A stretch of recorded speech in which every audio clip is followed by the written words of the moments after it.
Eh bien, mesdames, messieurs, vous le savez, quand un homme et une femme se retrouvent au début, tout va bien, tout beau, tout flamme, ça marche très bien. Et puis après, un enfant, 2, 3, je ne sais pas, arrive et des difficultés peuvent commencer. Les raisons à la base de ces difficultés varient d'un couple à un autre et malheureusement, parfois, les partenaires se séparent. Quand ils se séparent, les enfants vont devoir quand même rester avec l'un ou l'autre. Dans ces cas, naissent des familles monoparentales. La question que nous nous posons ce matin est de savoir à qui incombent les charges, puisqu'il est de notoriété publique et de plus en plus en vogue que l'un ou l'autre des partenaires finit par abandonner toutes les charges des enfants à l'autre. Pourquoi une telle situation? À qui devrait incomber réellement les charges de famille monoparentale? Voilà le sujet de ce jour, Jennifer. Absolument, c'est la fameuse question. Et pour y répondre, pour en parler avec nous, nous recevons des invités, j'ai envie de dire, très sélects, Alain. Ah oui, nous avons sur vous avez raison, c'est vraiment sélect. Nous avons sur ce plateau Claire Rougan-Ayemona. Bonjour. Bonjour Jennifer. Merci d'avoir accepté notre invitation. Je vous en prie. Alors, vous êtes magistrate à la retraite et vous avez beaucoup à dire sur le sujet, nous en sommes convaincus.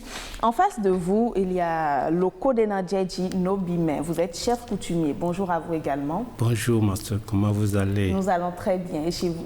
Et louons le Seigneur, ça va très bien. D'accord. Et au téléphone, Alain, nous avons un conseiller matrimonial avec qui nous allons parler des raisons. Est-ce qu'il faut éviter cela? Sinon, quelles sont les dispositions à prendre? Il s'agit de Charles Roubata qui va faire le débat avec nous. Bonjour, monsieur Roubata. Pour le plateau, j'espère que vous allez bien. Nous allons très bien et vous restez avec nous. Nous allons faire le débat. Ok, c'est avec plaisir.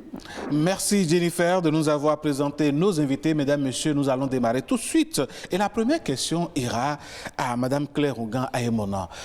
Vous êtes une magistrate expérimentée, vous avez fait vos preuves, l'État vous reconnaît votre repos maintenant et vous êtes tranquille à la maison.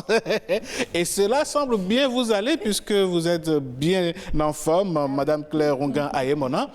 Même si depuis je suis devenue comme une collaboratrice extérieure de bénévole de l'ORTB, parce que vous ne me lâchez pas.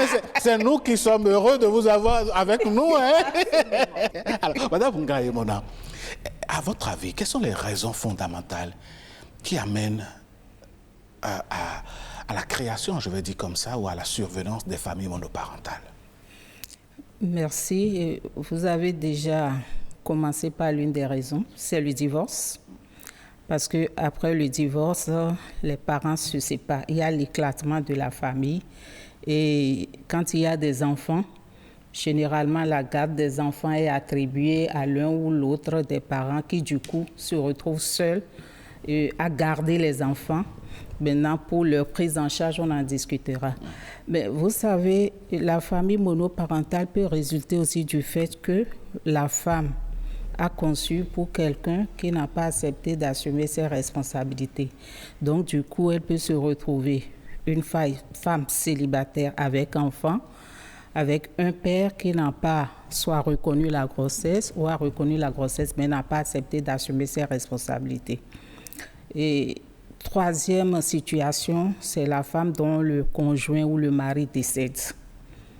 Donc, elle devient une veuve avec des enfants à charge. Elle se retrouve donc seule, chef de famille, pour gérer la famille.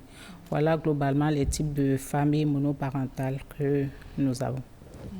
Donc, lorsqu'on observe, on se rend compte quand même que l'un des partenaires est brimé. Certains diront beaucoup plus la femme, mais il y a des hommes également qui ont la responsabilité de ces enfants. Est-ce qu'il y a une solution pour cette femme ou pour ces hommes-là? D'abord, la prise en charge des enfants incombe aux deux parents. C'est une obligation pour les parents de guider les enfants, de les éduquer, de les surveiller, de les entretenir jusqu'à un âge donné, de pouvoir leur éducation tant informelle que formelle. Maintenant, s'il y a problème et que les parents sont séparés, généralement, ils peuvent s'entendre. Et ce que je conseille très souvent aux parents, même si vous avez des difficultés, il ne faut pas mêler les enfants au conflit. C'est toujours mieux si les parents s'accordent sur les modalités de garde des enfants et également sur la contribution de chacun. Celui qui n'a pas la garde de l'enfant, sa contribution se fait par le paiement d'une pension alimentaire. Mais quand les deux ne s'entendent pas, ils sont obligés de se référer à la justice et c'est là que le juge tranche en tenant compte de l'intérêt des enfants et non de la volonté de l'un ou de l'autre parent. Et en même temps que le juge se prononce sur la garde de l'enfant, il se prononce sur la question de la pension alimentaire. OK, on va y revenir. Dans votre speech tout à l'heure, nous avons suivi, Mme Mahunga Ayemona. On va s'adresser à M. Nobime. Mme Ayemona disait tout à l'heure, il faut éviter de mêler les enfants au conflit des parents qui ne s'entendent plus. Vous qui êtes gardien de la tradition, vous pensez que la chose est possible? Est-ce que dans l'ancien temps, ça se faisait comme ça? Dans l'ancien temps, cela se faisait de cette manière. Se comprendre était la chose indiquée dans l'ancien temps. Les parents se comprennent. Et surtout, les parents qui voient le foyer de leurs enfants se détériorer n'aiment pas ça du tout. C'était une chasse gardée pour les parents et nos grands-parents. Ce que dit la magistrate, c'est une réalité. Madame Ayemona, c'est une réalité. Parce que, vous savez, ça ne se situe pas totalement dans tout ce qu'elle a démontré tout à l'heure, au moins 3 phases. Donc pour vous, il y a d'autres causes. Une 4e phase, oui. C'est une fuite de responsabilité pour l'homme ou pour la femme. Délibérément, on choisit d'abandonner les enfants à la charge de l'un ou de l'autre. Ça, c'est aussi une cause. Ce que nous réprimons, nous, au niveau coutumier, nous n'aimons pas ça. Et lorsque des cas comme ça arrivent, on invite le couple. On essaye de leur faire comprendre l'existence du foyer, ce que le foyer a le devoir de remplir vis-à-vis des enfants et ce que cela permet aux enfants de revenir à la charge d'éducation. Autrement dit, c'est ce qui nous amène souvent à la délinquance que nous observons régulièrement. Monsieur Nobime, pour vous, il semble que les parents, ou ce qu'on peut appeler beaux-parents d'un côté ou d'un autre, ont une grande responsabilité, à savoir sauvegarder, aider le couple à ne pas se disloquer pour mettre en place une famille monoparentale. Mais aujourd'hui, de plus en plus, certaines personnes estiment que si ce n'est pas la belle-mère qui met trop de regard dans le foyer au point de le disloquer, c'est le beau-père qui ne voit pas ça d'un bon œil. Les générations d'aujourd'hui ont tendance à plutôt accuser les beaux-parents dans la situation de dislocation de leur couple. Comment alors, dans cette situation, on peut faire appel aux parents pour réconcilier les deux? Oui, ça varie d'une famille à une autre. Il y a des couples qui ne tiennent même pas compte de la pratique des belles-mères ou des beaux-pères. De leur présence même? De leur présence même. Parce qu'ils veulent fonder leur foyer et avoir une harmonie.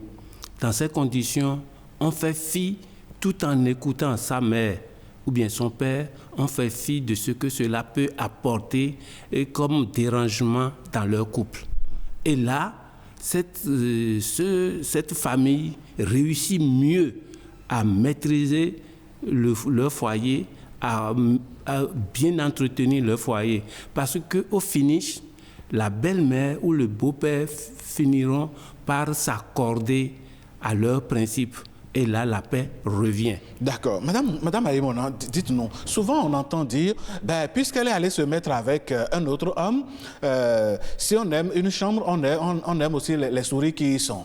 Donc, le nouveau n'a qu'à s'occuper des enfants. Ah non, puisqu'il est allé trouver une autre femme, la femme n'a qu'à s'occuper des enfants également. Moi, je n'ai rien à voir. Et se fondant sur ce principe, l'un et l'autre se désengagent. Qu'est-ce que la loi prévoit dans ces conditions? Ce désengagement est avant tout une fuite de responsabilité. Je voudrais aussi profiter de l'intervention de notre gardien de la tradition pour dire que c'est très important pour les parents d'éviter de maudire les enfants. On connaît la force du verbe chez nos anciens.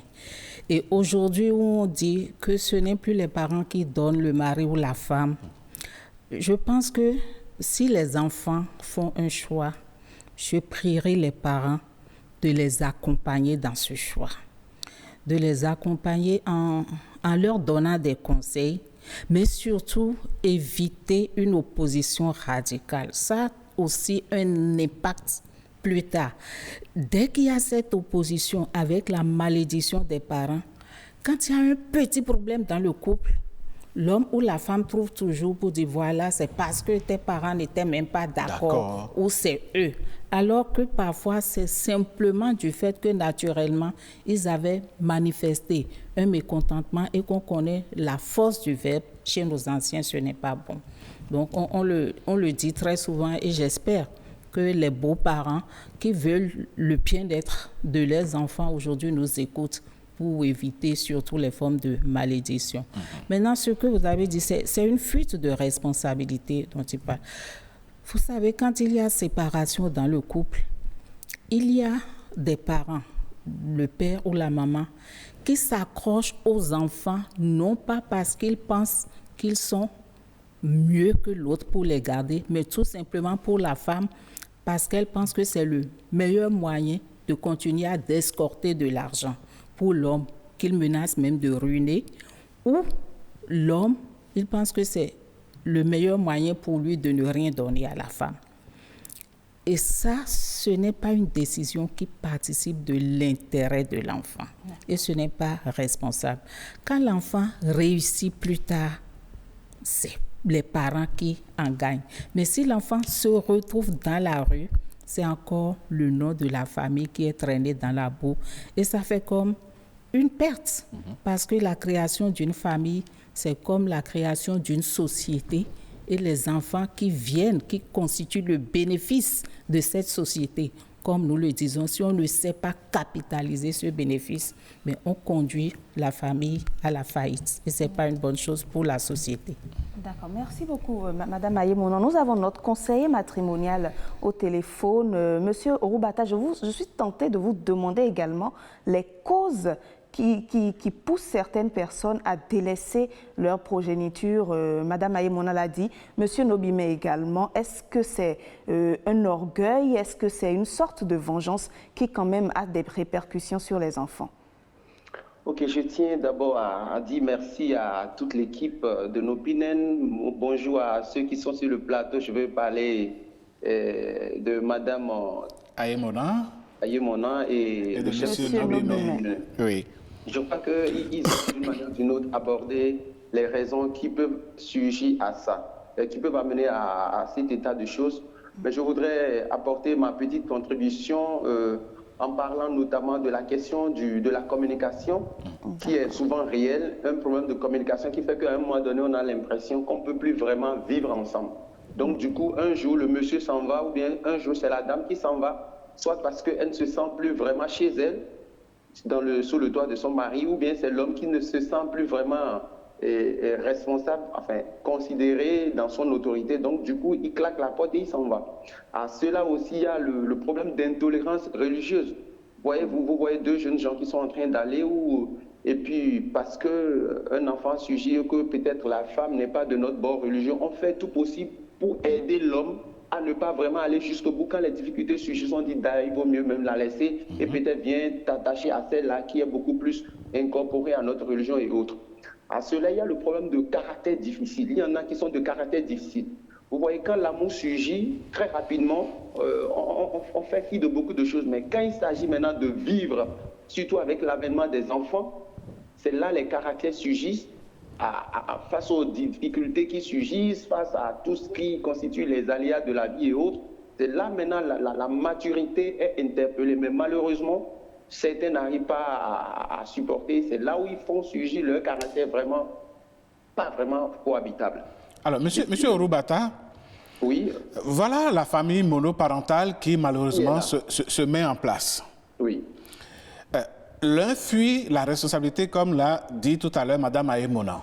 Oui. Quelles sont les possibilités, selon vous, de la personne, de l'un des éléments du couple qui estime être abandonné avec les charges de l'enfant, d'amener l'autre à s'occuper, dans une certaine mesure, des charges qui incombent justement, qui rentrent en ligne de compte, je vais dire, pour l'entretien des enfants?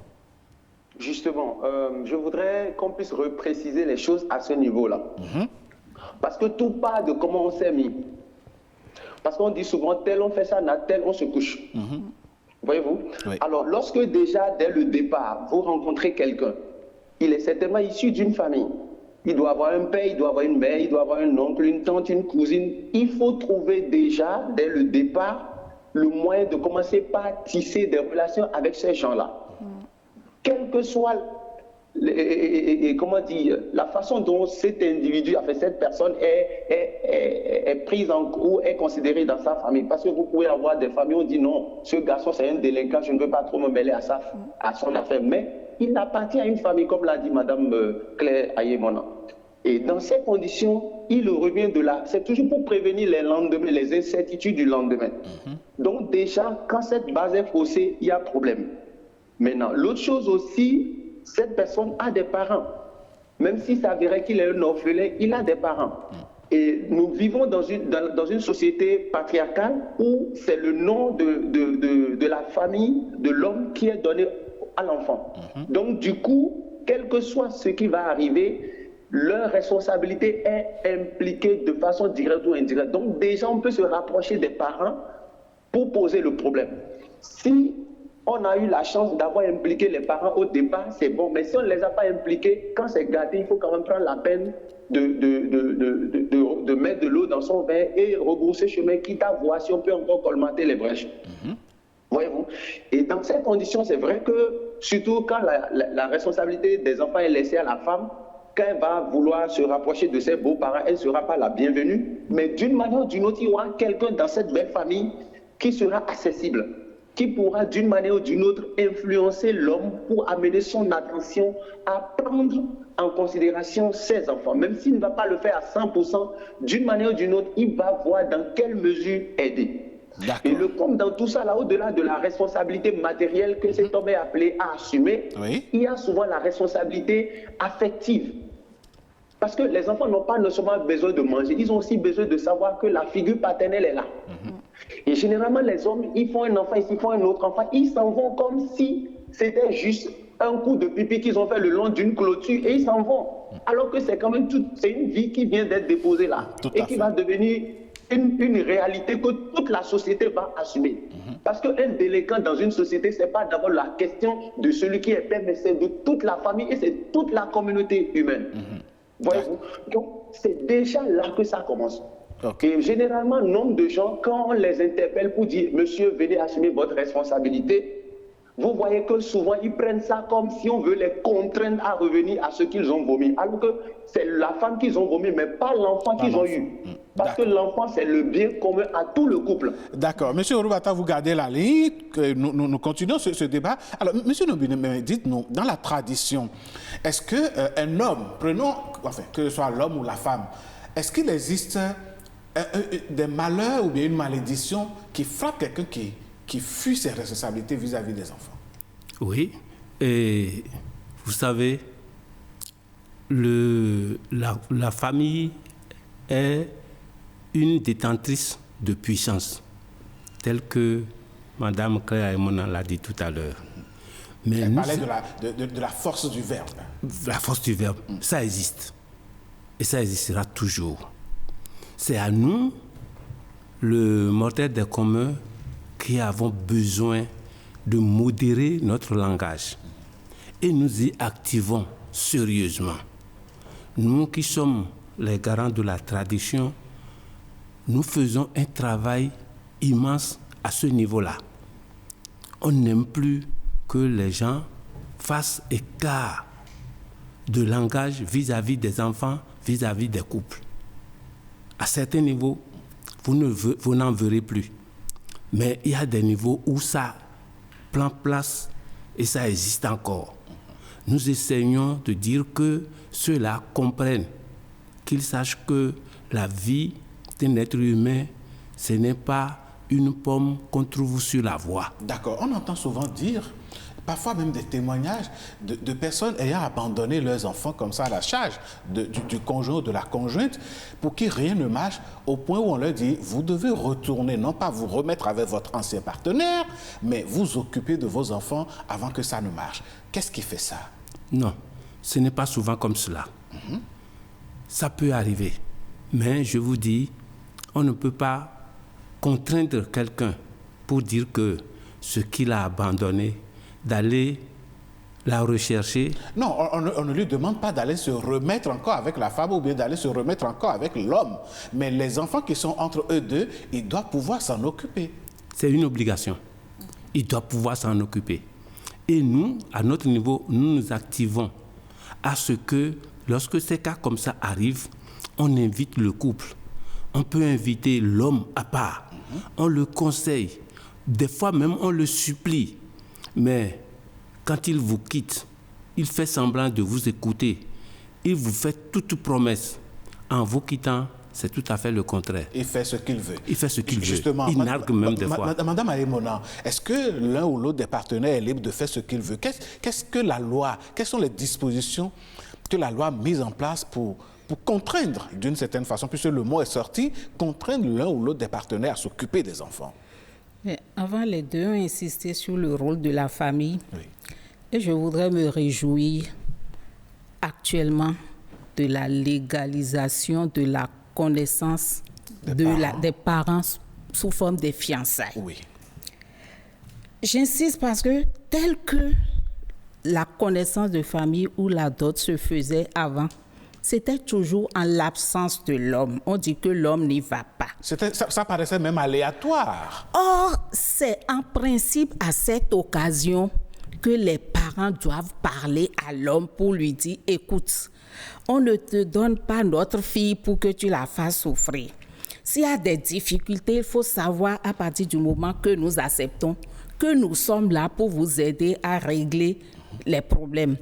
Et s'il y a des enfants, c'est pas bon de dire certaines choses devant les enfants et autres. Or, tel que ça se passait, l'homme reste à la maison, envoie des gens comme pour aller payer le prix de la fille. On fait le spectacle et puis ça part.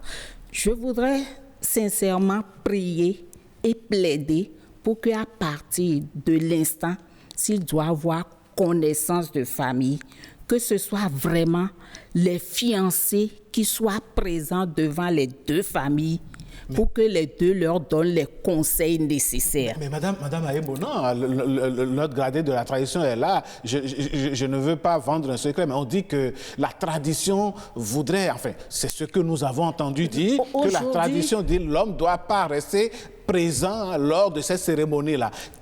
Est-ce que la tradition, quelque part, n'est pas en train de fauter, M. Nobimé? Oui, et ça existait. Aujourd'hui, on est en train de contourner cela. Il faut que l'homme soit présent comme le recommande Mme Aïmona. L'homme reste présent maintenant dans certaines familles. OK. Et la fiancée, à la fin des cérémonies, on regroupe les deux. Et s'il y a une coalition à faire, on le fait. S'il y a une coalition à faire, on le fait avec les deux, l'homme et la fille, et ensemble avec les deux familles. D'accord. Oui. Alors, Mme Aïmona, en légalisant cette étape dans les relations, est-ce que ça n'apparaît pas comme, disons, un pré-mariage, une pré-célébration du mariage officiel, comme on le dit? Les fiançailles ont toujours précédé le mariage. Absolument. Et là, c'est déjà une manière d'impliquer les concernés dans les fiançailles. Puisque la loi dit que les fiancés doivent consentir à leur fiançailles. Et actuellement, dans les faits, tout est déjà négocié avant qu'on ne vienne voir la famille pour dire qu'on veut. Mais pourquoi à cette étape-là, on va rester derrière et envoyer parfois des étrangers pour aller faire le cérémonial? D'accord. Donc, c'est déjà un fait que les fiançailles aujourd'hui, c'est l'affaire des futurs époux. Et on souhaite qu'on considère ça comme tel que les intéressés soient présents devant les deux familles et également pour recevoir en même temps et les conseils et les bénédictions de la famille. Et éventuellement l'information sur les interdits de la famille. Alors revenons au sujet et à la question que je vous ai posée. Oui. Qu'est-ce que la loi... quelles sont les obligations que la loi fait à l'un ou l'autre dans des cas où la famille devient famille monoparentale? Dans les deux cas, c'est d'abord l'obligation de contribuer à l'éducation des enfants. Si vous êtes ensemble, c'est aux charges du ménage. Mais dès lors que vous n'êtes plus ensemble, c'est ce qui concerne les enfants. Est-ce qu'il y a un élément coercitif dans ce dispositif? Oui, parce qu'il y a la possibilité pour vous d'aller voir le juge pour avoir une décision de pension alimentaire. Mais si vous avez une décision de pension alimentaire, en principe, on dit que la pension alimentaire est portable et non quérable. Vous qui devez la pension alimentaire, c'est vous qui devez payer systématiquement. Et c'est payable en principe au début de chaque mois.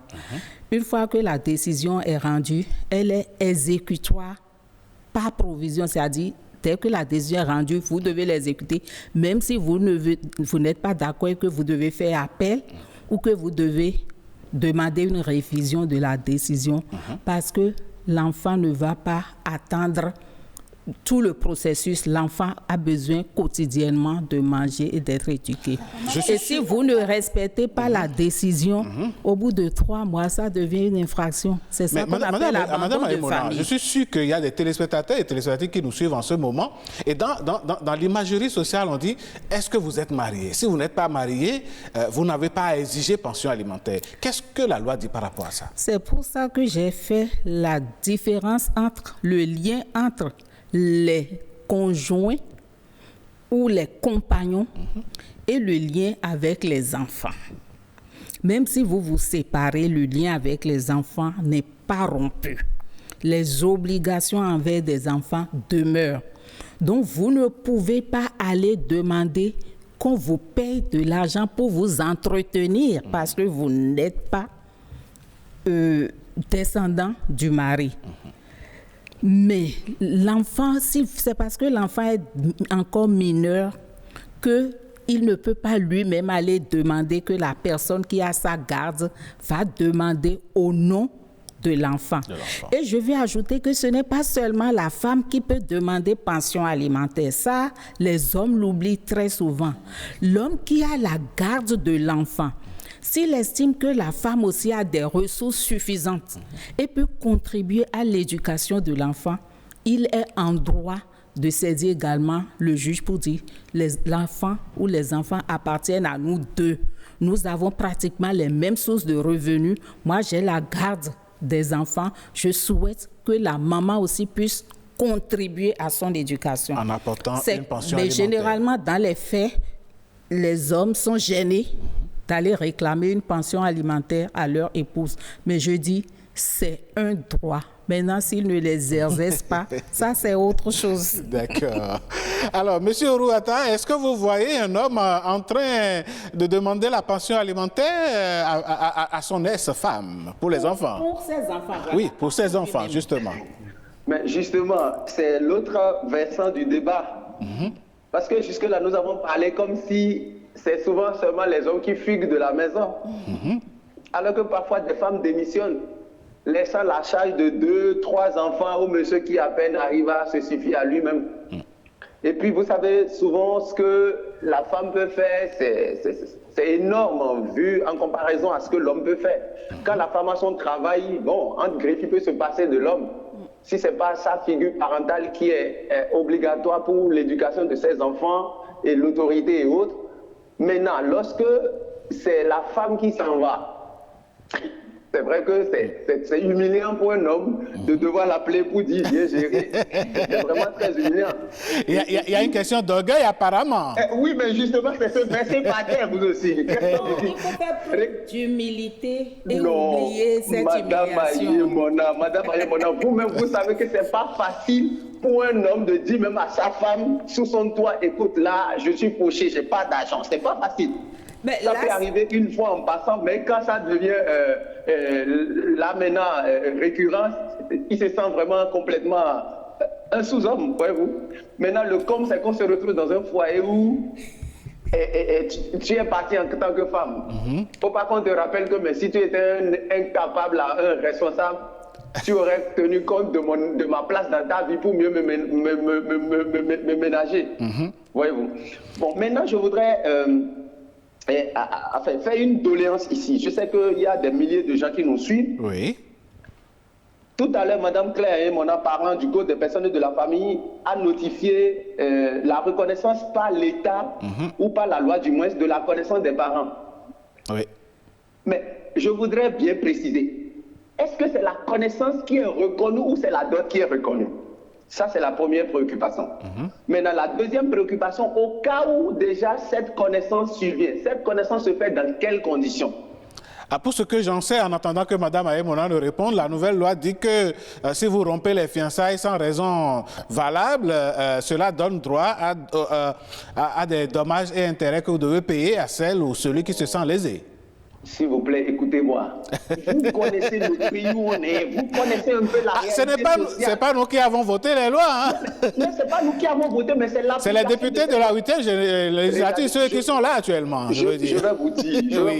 Oui. Quand ça foire entre mari et femme, là, vous croyez que c'est de gaieté de cœur que les parents acceptent que l'une des parties aille se plaindre à la justice? Parfois, quand bien même l'homme a raison ou la femme a raison, mais c'est la belle.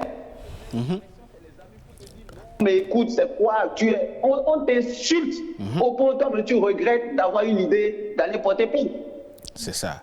Donc, ça dit cette loi est là juste pour, faire office de... C'est là parce qu'il faut être là. Sinon, en matière d'application, Mme Claire Ayemona peut dire quelque chose. Les gens préfèrent aller demander conseil auprès de leurs amis plutôt que de brandir ça devant la loi. D'accord. Nous avons, Monsieur Roubata, oui. nous allons suivre ensemble l'avis de quelques citoyens qui se sont prononcés sur la question dont nous débattons ce matin, à savoir à qui incombent les charges quand on a une famille monoparentale, quand on finit par se séparer, malheureusement. On va les suivre et on revient sur ce plateau.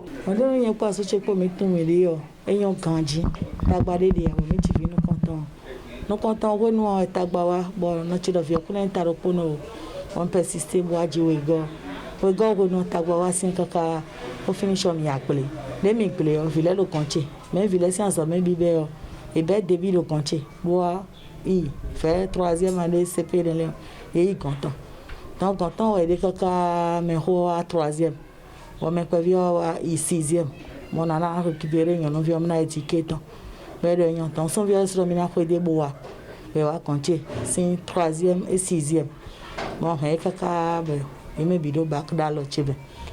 la jeunesse est au cœur de ce fléau aujourd'hui.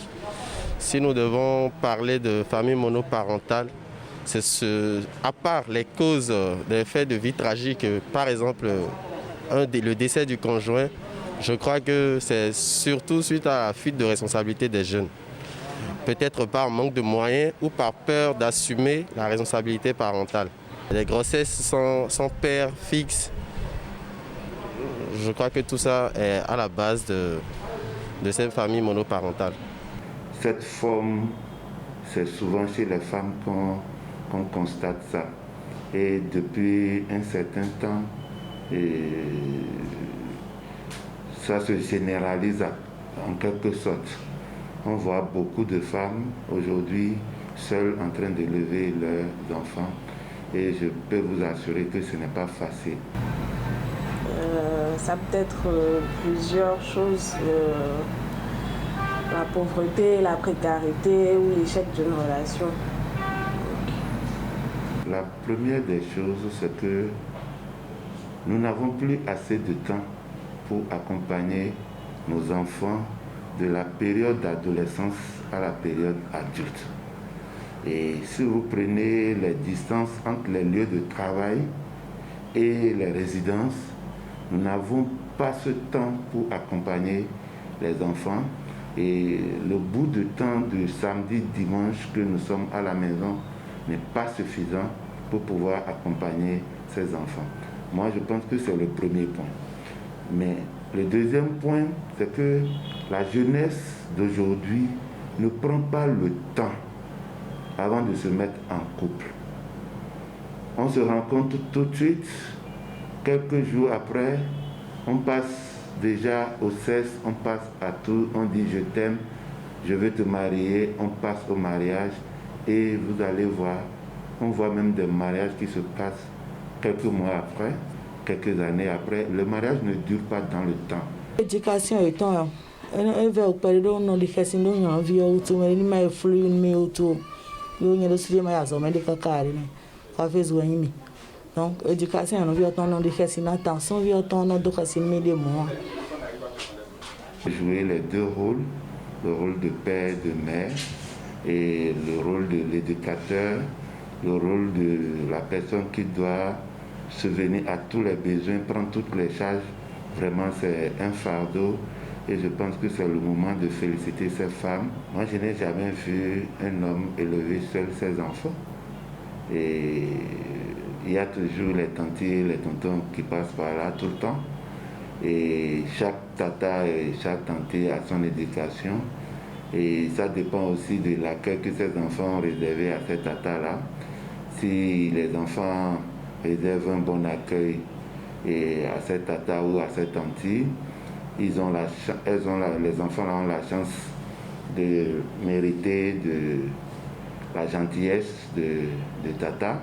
Sinon, dans le cas contraire, c'est plus que l'esclavage, hein, si les enfants n'acceptent pas la compagne de papa. Je trouve que le mieux serait d'essayer de se mettre en couple, s'il y a des situations, des problèmes à gérer, de les gérer, mais monoparental, je ne suis pas très pour. C'est beaucoup mieux si vous êtes à deux dans le couple pour l'éducation de l'enfant, tout ça. Je trouve que quand c'est deux personnes, c'est mieux. On a séparés, gérer au dialogue jusqu'à aboutir à une fin. Sinon, il va autant. Il a souhaité une métier. Il va autant. Voilà un témoignage poignant dans cette Vox Pop réalisée par Fulgencia Ontonji. Qu'est-ce que cela vous inspire, Madame Aïmona? Non, la dernière intervenante l'a dit, hein, et je l'ai dit, c'est pas toujours de gaieté de cœur que le juge sépare les couples. Et ce n'est pas pour rien que la loi a imposé l'étape de conciliation. Donc, si on peut toujours faire la conciliation en laissant un peu de son ego, ça peut aller. Mais souvent, c'est que chacun reste campé sur sa position. C'est notre égoïsme, parfois, qui fait que on ne lâche pas du lest. Et puis, la situation s'empire. D'accord. Avant de revenir à M. Nobi, mais justement, vous allez répondre à la question qui était évoquée par M. Orubata. Je veux rassurer M. Orubata qu'il n'y a pas eu de modification en ce qui concerne les dispositions sur la dot. Okay. Le Code avait dit que la dot est symbolique, ça reste symbolique. Mais c'est qu'avant, rien n'a été dit sur la connaissance de famille. Or, nous savons que c'est également une étape à laquelle tout le monde reste attaché de par la tradition. On a simplement parlé des fiançailles. Ce qui veut dire que vous pouvez trouver un couple se disant qu'ils sont fiancés sans qu'il n'ait eu l'étape de connaissance de famille. Or, avec ça, actuellement, c'est une manière de dire, si vous voulez vous faire reconnaître comme des fiancés, il faut faire la démarche de connaissance des familles, parce que c'est à partir de là que vous êtes fiancés. Et je crois que c'est au moment de la connaissance de famille que la question de dot va être négociée. C'est laissé à l'appréciation des parents. Les parents peuvent dire vraiment, pour nous, cette démarche est suffisante. Vous n'avez pas besoin de venir après pour verser la dot. Nous vous bénissons, organisez le mariage, nous allons vous accompagner. L'homme peut dire vraiment, papa, je l'aime bien, mais vous savez, les temps sont aujourd'hui durs. Si j'investis beaucoup dans la dot, il sera difficile pour moi d'organiser après le mariage et de nous construire une maison. Donc, c'est à ce moment, je pense qu'à l'étape de la connaissance de famille, où les familles sont déjà impliquées avec la présence des concernés, que la question, en principe, de la dot peut être discuté et suivre ou ne pas suivre. Monsieur Ouroubata soulevait déjà la question de l'applicabilité des lois dans notre pays et du moment où déjà cette étape légalisée et reconnue par l'État, notre État béninois désormais, dit que si les fiancés se séparent pour une raison qui n'est pas justifiable ou valable, on peut imputer à celui qui en est à la base des dommages et intérêts pour l'autre. D'abord, depuis toujours, les fiancés étaient sans effet.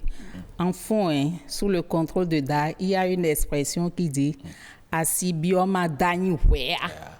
Asibio bomadani wea. Ça veut dire que vous pouvez, après ne pas épouser la personne dont vous avez demandé la main.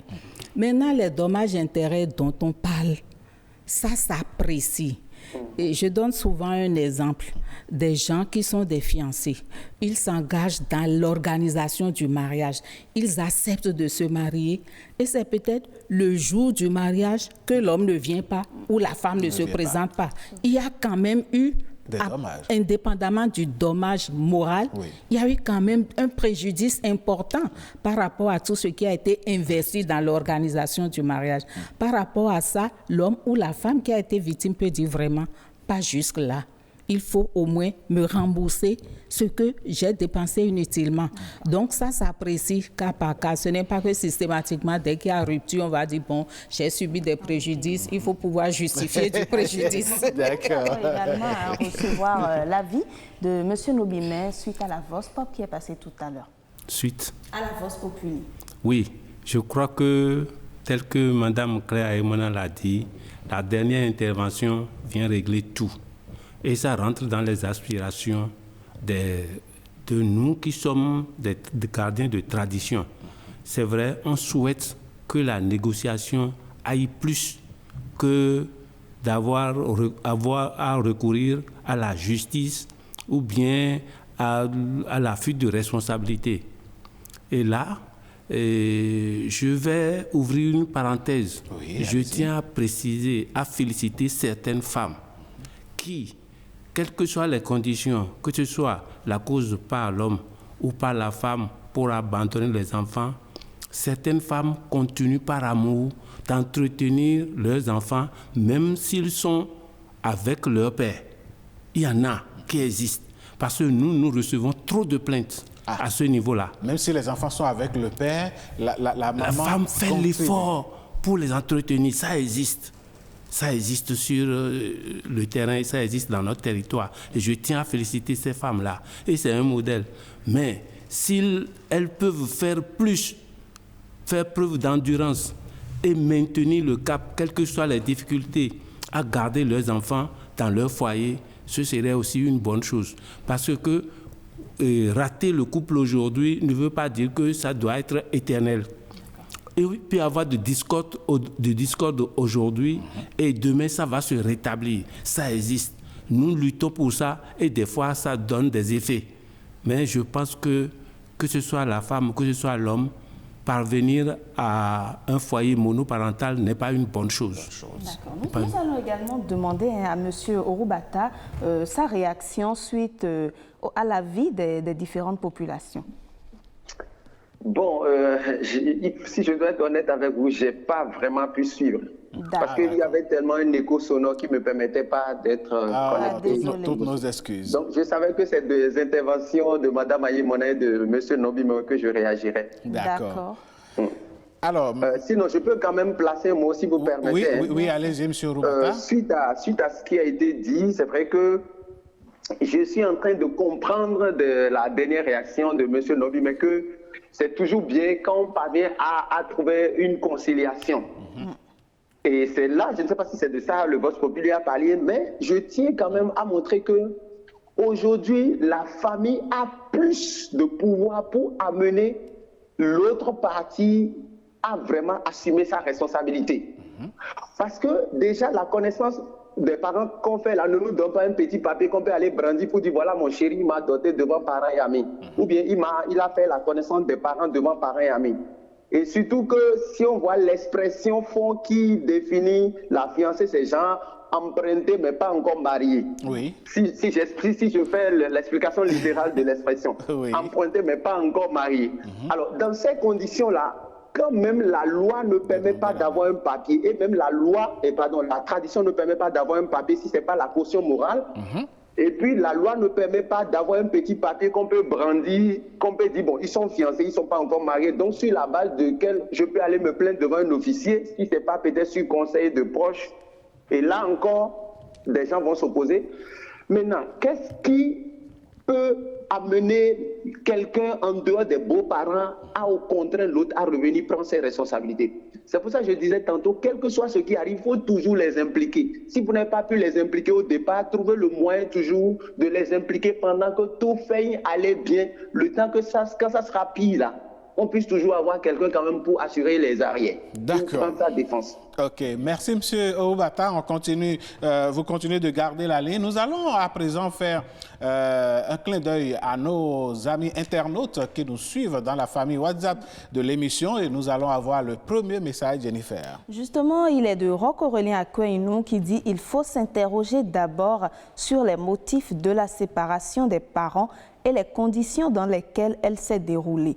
Cependant, quel que soit le motif, ce serait une fuite de responsabilité de ne pas subvenir aux besoins de ses enfants. Les parents séparés doivent aussi travailler à ne pas impliquer leurs enfants au point de prendre parti dans le différend qui les oppose. Madame Gisèle Dantinon dit ceci, bonjour à tous, sujet très intéressant pour ma part. Aucune raison ne peut justifier la démission de l'un des parents vis-à-vis de ses enfants car les enfants n'ont pas demandé à naître. Les conséquences sur les enfants sont énormes et les fragilisent à tout point de vue. C'est comme s'ils traînent un handicap ou une fragilité psychologique, l'impression d'être rejeté par le parent démissionnaire. La loi prévoit la possibilité du paiement de la pension alimentaire, mais est-ce que le développement harmonieux d'un enfant se limite au matériel?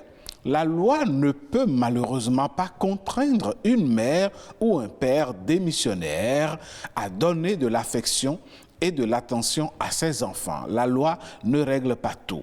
Voilà un autre message du docteur Komla Agossou qui nous dit « Le fait que les charges du ou des enfants est portée par le seul parent qui en a la charge, la garde est la caractéristique de la famille monoparentale. Comment en arrive-t-on à une famille monoparentale? Avant tout, c'est le décès de l'un des conjoints qui est la cause naturelle. Ce n'est donc pas une démission. La veuve ou le veuf ayant choisi de ne pas refaire sa vie élève seul ses enfants. Il est alors presque le seul pourvoyeur de la famille s'il n'y a pas de pension alimentaire. Entre parenthèses, si le défunt était fonctionnaire ou le bien hérité du conjoint, si la belle famille ne s'en est pas accaparée. Ici, la question d'autonomisation de la femme prend tout son sens pour favoriser l'élevage de la progéniture. Merci Jennifer, c'était là le dernier message. On va faire un dernier tour de table. Madame Hougan et Monan, je suis sûr qu'il y a des citoyens béninois et des citoyennes béninoises justement qui sont dans ces cas ce matin et nous avons abordé ce sujet. Si vous aviez des conseils à leur donner, qu'est-ce que vous leur diriez ce matin? Je dirais que la vie à deux n'a jamais été quelque chose de facile. Je dis tout homme dans les liens de mariage ou toute femme dans les liens de mariage à un moment donné de l'évolution du couple a des raisons de dire « j'en ai assez, je m'en vais ». Mais c'est au gré de beaucoup de patience, de persévérance, de pardon que l'on reste.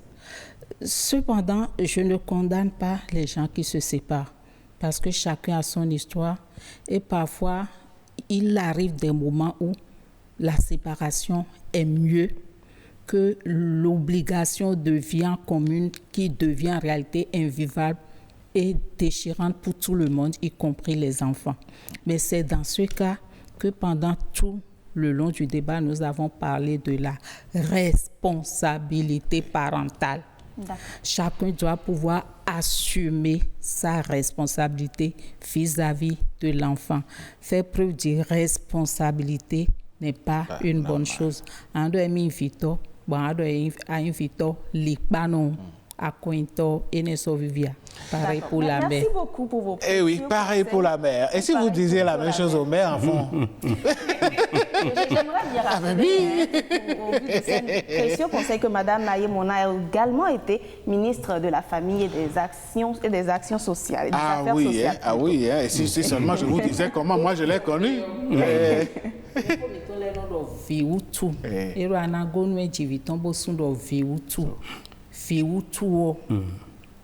Vou enomi ton le non sa o supo ni atre momede da su pe zinzan kakabo badanu so en do nu na zombo na be agban we han tu ya amo we de le nu ando a triji bodo akun pipa bota mi onu ku do nu de le bona kun vi do megege do nka yi ti on vi chele na salili boyeno soni boyeno triji bonono amo ene utu ezon bonu asokwe wa glo medio na do dandan na do medele tin boy chidi ye no fine na wa huzu kunu ye amo ayipo amayipo antun do vide adio o vi Eh oui, on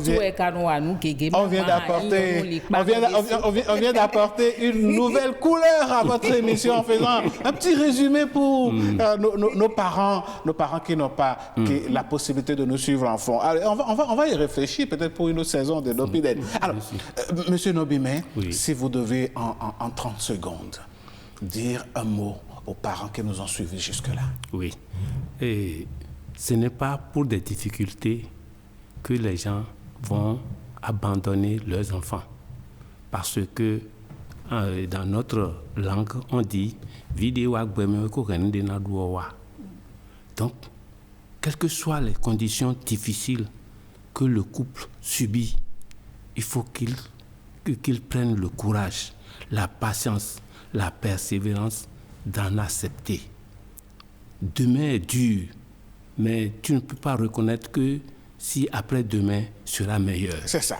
Il faut donc toujours garder l'espoir. L'espoir. Allez, merci beaucoup. Merci beaucoup, Monsieur Nobimé. Monsieur Orubata, on est à la fin de ce débat. En 30 secondes, quels sont vos mots de fin? Alors, je tiens à rappeler encore que les enfants et rien que les enfants.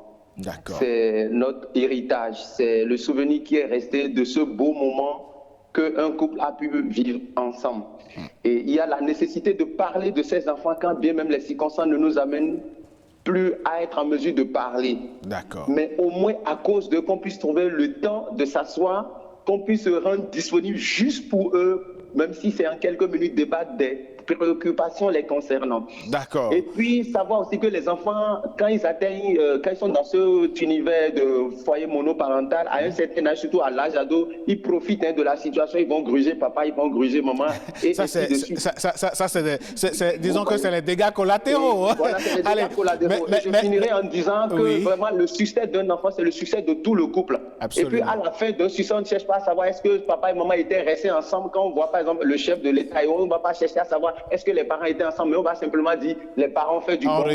Voilà, allez, Monsieur Orubata, on vous aura compris. Merci d'avoir effectué le débat avec nous tout le long de cette rubrique.